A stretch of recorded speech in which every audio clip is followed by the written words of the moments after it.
नमस्कार, आप देख रहे हैं गढ़ आवाज न्यूज और मैं हूं आपके साथ मानवी ठाकुर। शुरुआत करते हैं आज की फटाफट खबरों के साथ। उत्तराखंड परिवहन निगम के चालक परिचालक वेतन के लिए परेशान। चालक परिचालकों का कहना है कि निगम के अधिकारियों द्वारा उनके वेतन से कमीशन खोरी की जा रही है। दरअसल विगत 6 माह से उत्तराखंड परिवहन निगम के सैकड़ों चालक व परिचालकों को अपनी मेहनत का मेहनताना नहीं मिल पा रहा है, जिसके चलते उनके परिवार को संकट का सामना करना पड़ रहा है। अपनी इस समस्या को लेकर चालक परिचालक अपने उच्च स्तरीय अधिकारियों से मिले तो उनका स्पष्ट कहना है कि आपका वेतन ठेकेदार देगा, हम नहीं।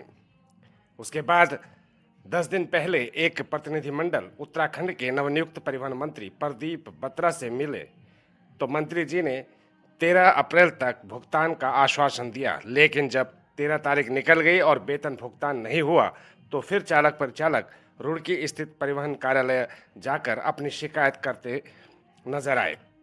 उत्तराखंड परिवहन निगम कोटद्वार से दीपक शाह व महेंद्र पांडे ने भी रुड़की में अपनी पीड़ा उजागर की। समझ में नहीं आ पा रहा है कि ये तारीख पे तारीख क्यों मिल रही है हमें।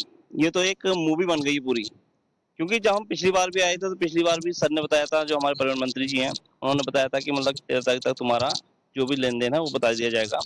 और ये एक चीज़ और समझ में नहीं आ रही हमारी कि इतनी 6 महीने हो गए, किसी के 6 महीने, किसी के 4 महीने, किसी के 3 महीने हैं, इतने 4-5 महीनों से ना तो सैलरी आई है, ना पीएफ, ना ईएसआई। तो हम आप लोग भी सोच सकते हैं, सब सोच सकते हैं कि मतलब कि हमारा परिवार कैसे चल रहा होगा। अब जो बंदा एकदम मतलब ऐसा है कि मतलब कि जिसकी खेती बाड़ी भी नहीं है, वो बिल्कुल कंडक्टरी के उस पर चल रहा है या ड्राइवरी के उस पर चल रहा है, तो वो बंदा कैसा अपना भरण पोषण करेगा अपने बच्चों का।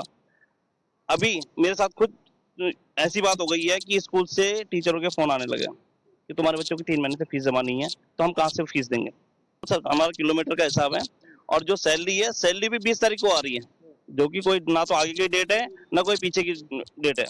अगर हम अपने अधिकारियों से बोलते हैं तो बोलते हैं कि तुम्हारी सैलरी तो ठेकेदार देगा। चलो ठेकेदार देगा, कोई बात नहीं, पहले तो ठेकेदार को रखने का क्या औचित्य बनता है यहाँ पे। ठेकेदार इन्होंने रखा हुआ है वहाँ पे, तो ठेकेदार का क्या सीन है कि पहले रोडवेज ठेकेदार को पेमेंट देगी, फिर ठेकेदार हमें पेमेंट देगा।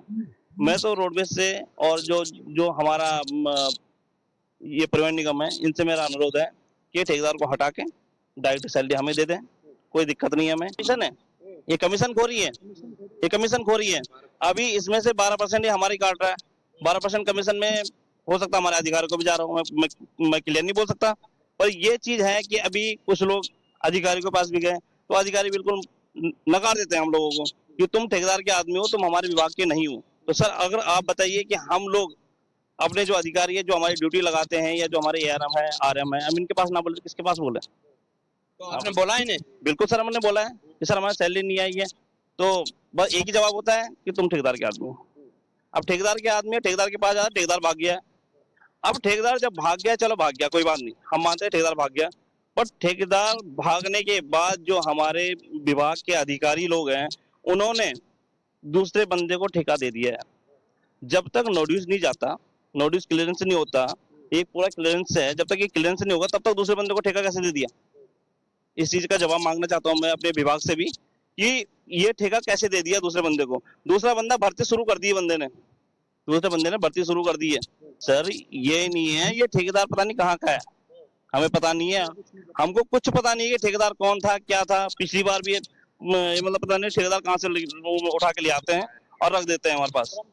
कोई सूचना नहीं है कि कहाँ से ठेकेदार है, कब ठेकेदार है। आप एक बात बताओ, जब मैं कहीं काम कर रहा हूँ तो अगर मैं किसी भी कर्मचारी का हमने वेतन क्लियर नहीं किया, आप दूसरा ठेका कैसे दे दोगे, ये तो बताओ। जब दिसंबर से अब तक हमारा वेतन ही नहीं मिला हमें, आपने दूसरे ठेकों को कैसे दे दिया ठेका, ये तो बताओ आप। जब हमारा वेतन, आप ठेके के आदमी हो, आप उनसे ही जाके बात करो। अब एक बात बताओ, नौकरी के लिए हमें वो भेजते हैं, ड्यूटी वो भेजते हैं, गाड़ी चेक हमारी वो करते हैं, सब कुछ हमारा वो देखते हैं, सैलरी हम कहीं और से ले। ट्रंप बोले ईरान एनरिच्ड यूरेनियम सौंपने को तैयार। कहा दोनों देश सीज फायर के करीब, इस्लामाबाद में डील साइन हुई तो पाकिस्तान जाऊंगा। एमपी में राजस्थान के 10 शहरों में तापमान 42 डिग्री सेल्सियस के पार। छत्तीसगढ़ में हीट वेव, 11 दिन पहले स्कूलों में गर्मी छुट्टी। यूपी में पारा 45 डिग्री सेल्सियस के करीब पहुंचा। 16 शहरों में 40 डिग्री सेल्सियस दर्ज। सुबह से गर्म हवाएं चल रही हैं। 3 दिन बाद बदलेगा मौसम। झांसी में गैस सिलेंडर ब्लास्ट होने से छत उड़ी। बहू ने मंदिर में दिया जलाया तो आग भड़की।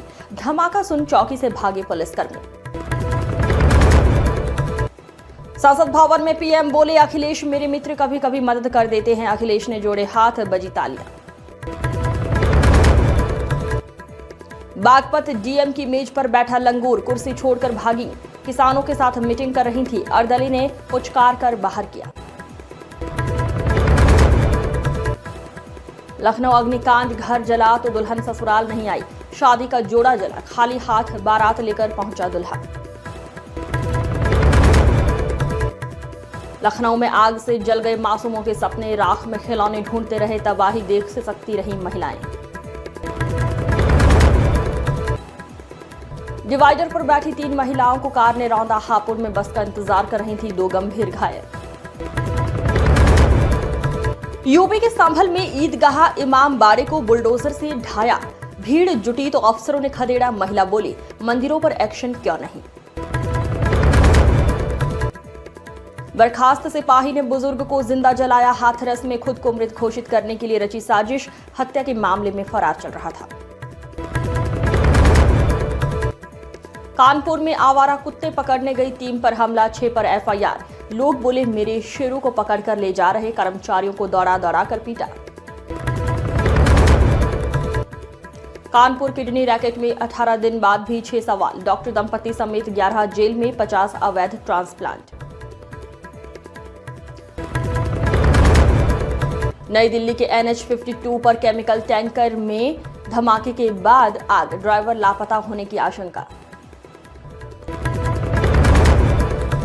स्पेस में 18 बार खतरे में आए भारतीय उपग्रह। इसरो ने रास्ता बदलकर मलबे से बचाया।